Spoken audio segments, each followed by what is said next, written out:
First of all, I would like to apologise for being absent for a couple of weeks, and also being sloppy with my uploads.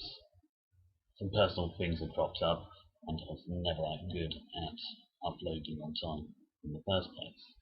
I hope to improve on that as my new project rolls around, and hopefully I will share it not only on YouTube, but also on my social media platforms. But on that subject, the second thing is, whilst I said in my last Saturday video I was going to start delving into the Bible in more detail and pick it apart bit by bit, I also think it's worthwhile mentioning something that has already cropped up along this particular line of study, and may well warrant its own little videos here and there. It was something I touched on in Draco in Excelsis, the video where I said that dragons are potentially angels. Basically, more people are aware of God and his works than we tend to give them credit for, and in many cases more than they would want to believe. It's only more than they would admit. I've also covered how science has, in some cases, put technical terms to phenomena that religious people call miracles or obvious signs of God in action. So, how far back does this go? Is it just in modern scientific discoveries? Or could it go back even further? Could it be that ancient cultures and isolated tribes were aware of the same God? An intriguing thought. Many people will expect me to mention, with this in mind, the gods of the Greco-Roman pantheon and the Egyptians being remarkably similar. Whilst this is certainly worthwhile being aware of, I'm also very aware of the cultural influence and crossovers resulting in those similarities. Certainly the Olympians are for the most part interchangeable between the Greek and Roman people, with only a few differences being due to cultural perspectives. Some gods being unique to their own people, some having different aspects to others, and more often just the names changing. An example of this would be Ares, representing the bloody, savage nature of war, whilst Mars being the more romantic and noble side of the coin. Not just two different names, but two different aspects of the same thing. Now there's linking with Egypt. Well, some stories tell of how in one of the great wars of the Olympians, I think it was the Titanomachon, the moment war with the giants, most of the Greek gods fled to Egypt and took animal forms, which resulted in them being worshipped as the animal-headed gods of Egypt. Whilst these connections do exist in those religions, others seem to go against that grain. The Abrahamic religions, in particular, seem to contradict this idea, despite closeness in origin and beliefs. They have fundamental differences. Judaism, Christianity, and Islam have strong ties, with their Old Testaments being near identical, save spelling, different names, and, in the end, different focuses, resulting in many people saying that they are proof of disparate groups changing things to better reflect their personal preferences and views of the world.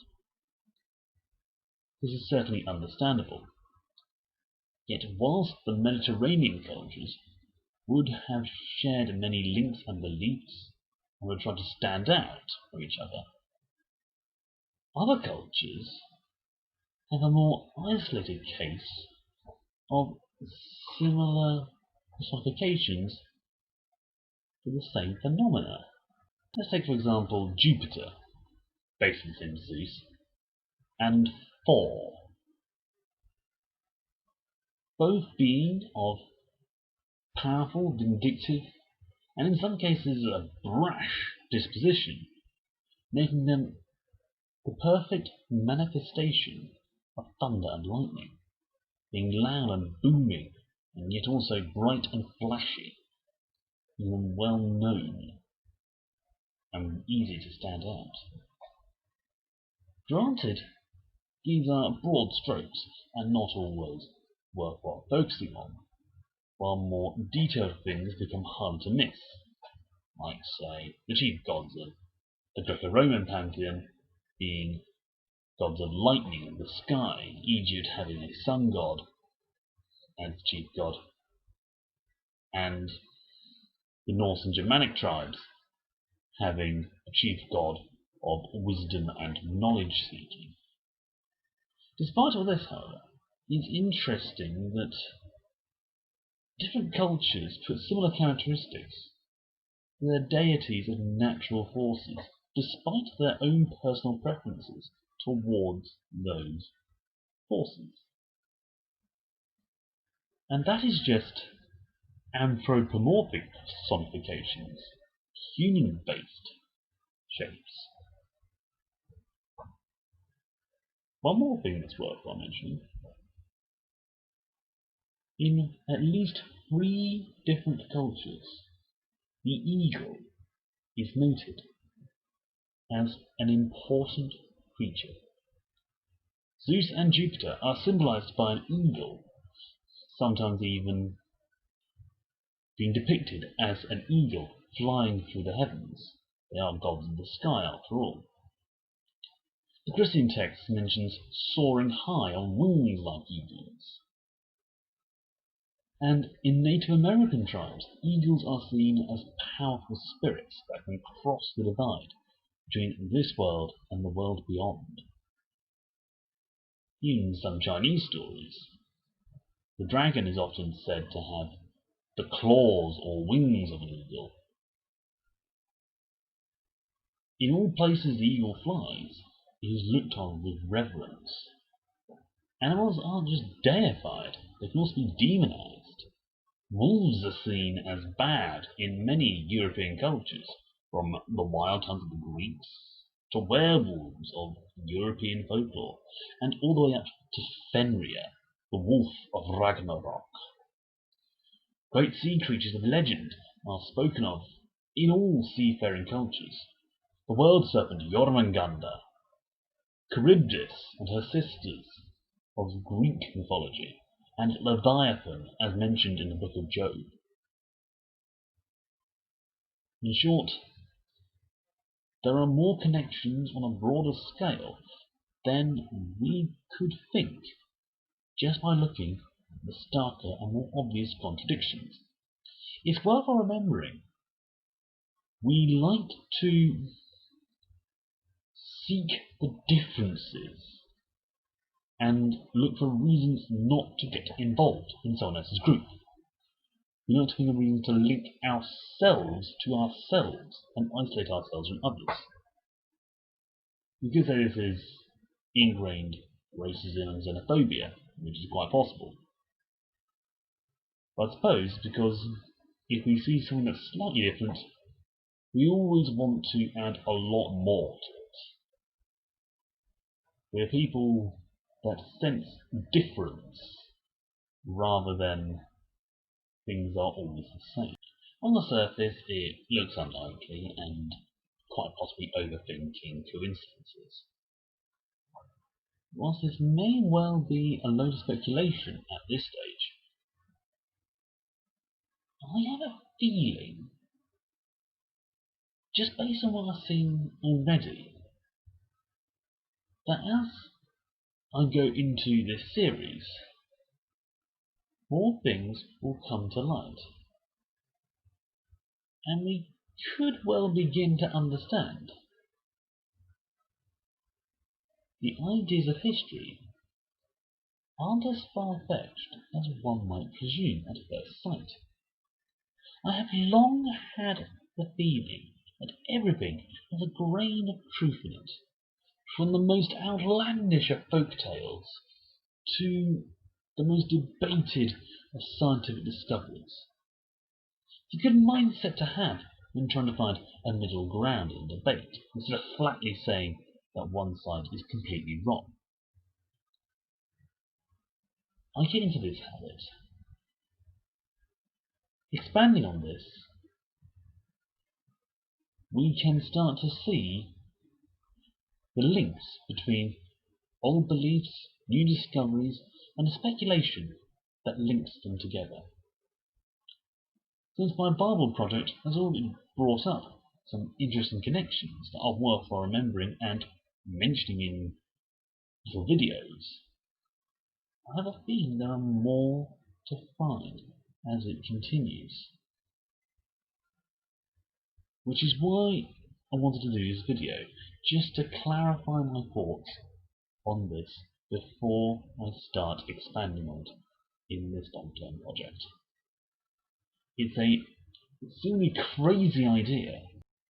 To many people on either side of the argument, the other person's argument is just as crazy. Why not try finding where they link up, rather than pointing out how completely different they are? Suppose I can say this as an example. So far I've just given a load of seemingly baloney. The definition of flat is the Earth, but the Earth itself isn't flat. If you want to find something that is flat, the best way you can do that is take something and place it on a surface that is parallel with the Earth. That is basically the flattest thing that we know of. My phone, for example, I presume that is flat. The only way I can tell by placing it on a flat surface. It's not rocking, therefore it's matching the contours of the surface. Therefore that surface is also flat. Place it on the ground and that doesn't rock, the ground is flat. Therefore the Earth is flat as well. Or at least it's the definition. The only way we can prove otherwise is by getting something long enough and strong enough to hold its shape whilst balanced at one end, proving the distance at each end. Seems a bit mad, but it makes a lot of sense. So even on some flat Earth models, some flat Earth exterior shots, if you will, it's obvious the Earth is not completely flat. It depends on how you define flat, to be honest. So,